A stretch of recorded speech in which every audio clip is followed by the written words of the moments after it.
What up, y'all, and thanks for tuning in to yet another exciting video, and welcome to another episode of Analog, where I talk about film stuff and how I shoot film.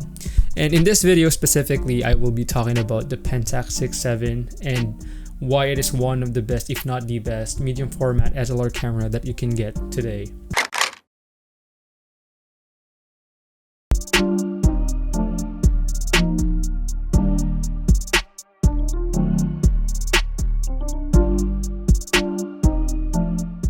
The Pentax 6.7 is a medium format SLR film camera that shoots 6cm by 7cm film negatives. But before we proceed, let's take a trip down memory lane and talk about a little bit about the history of the camera.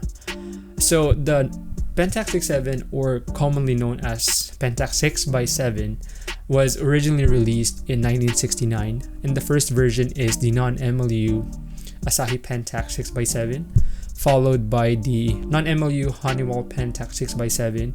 Honeywell is the name that was used because it was solely sold in the US at the time. The third version was the MLU Asahi Pentax 6x7, then succeeded by the Pentax 6.7, which is the camera that I own now. And then the last and latest model that you can get on the Pentax 6.7 line is the Pentax 6.7 II, which is the second iteration of the Pentax 6.7. If you guys do want to know more the differences about these different versions, I did include a guide in the description down below for you guys to see, to check out. And also it will be able to help you guys out if you wanted to pick one up. The MLU that I kept referring to earlier stands for mirror lockup, which is a feature that flips the mirror up temporarily out of the light path just before the shutter opens and returns it just before the shutter closes. Hence, there is no light traveling to the eyepiece momentarily. This actually allows or prevents the vibration-induced blur, which is caused by the mirror slap of the camera. And just a quick note, because of the huge focal plane shutter that the Pentax 6.7 has, it is very prone to a vibration-induced blurs when the mirror slaps when shooting.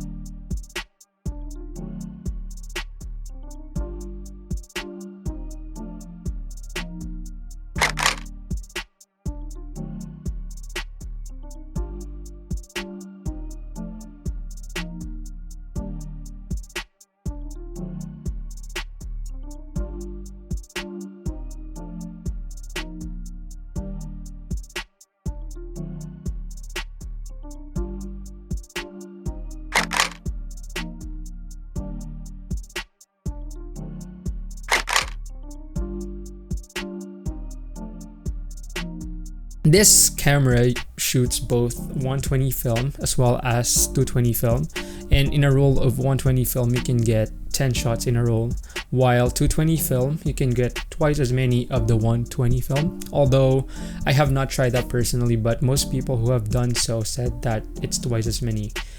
And since it's a 6x7 negative, it means better and higher resolution on the photos that you get, as well as better color rendition and detail due to the larger negative as opposed to a regular 35mm film. This camera actually uses both the older Takumar 6x7 lenses and the later SMC Pentax 6.7 lenses, where the SMC Pentax 6.7 lenses just have better coatings than that of the Takumar, but both are said to have superb optics. The Pentax 6.7 is functionally straightforward to use, and to me it's just an enlarged SLR film camera.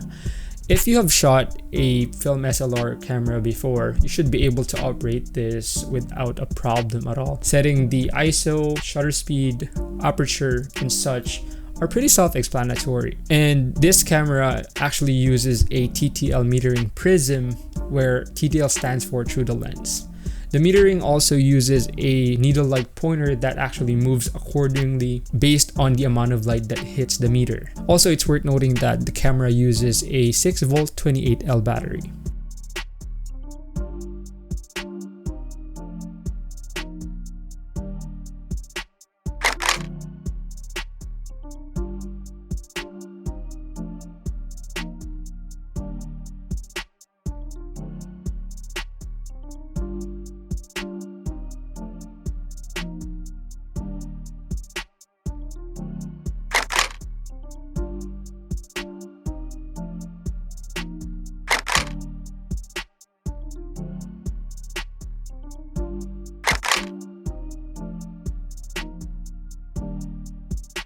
This camera is actually known for many things, both positive and negative. Let's start with the positive aspects, I guess. It is known for superb optics, sharp lens selection, overall metal build that is like a tank. And by tank, I mean it for real, that it can actually withstand the test of time, and definitely the pricing. And it is negatively known for being super heavy and clunky, and this is the primary gripe for most people and can sometimes be a deal breaker to some.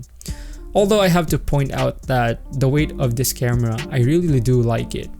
And I have to say that this might be more of a preferential thing simply because the weight that it has is actually helping me when I am shooting this camera handheld, and it actually helps me reduce that vibration-induced blur from the mirror slap of the camera. Also, because I said that I'm shooting this camera handheld, I have to point out that I am actually shooting this camera at a minimum of 1/125th of a second during handheld shooting. And it is also worth noting that this camera will be good to pair with a really good padded strap that kind of helps with the weight, especially for the weight distribution. As well as it's worth noting that a good sturdy and heavy-duty tripod is a must to be used with this camera simply because it needs to support all that weight.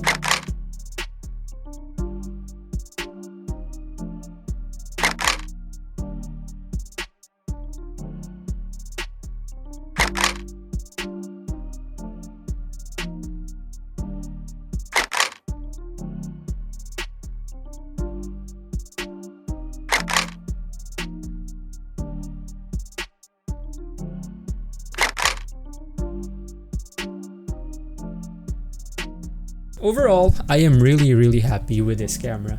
I mean, for the whole system, including the lens, you can get this whole system for under $600, and the results that you can get are definitely on par with other cameras such as the Mamiya 7, which can easily run you at least $1,800. Yes, $1,800 just for the body itself. I mean, the Pentax 6.7 is by no means a perfect camera, but as what many photographers say, there's no such thing as a perfect camera, and it really depends what you need the camera for. And to me, I guess the Pentax 6.7 has checked all the boxes that I need it for, and it is actually more than sufficient enough for what I need it for. That's pretty much it. So I hope you guys can get a chance to try out this amazing camera, and you guys will never regret, and probably this might be your ultimate 6x7 medium format camera. Till next time, peace.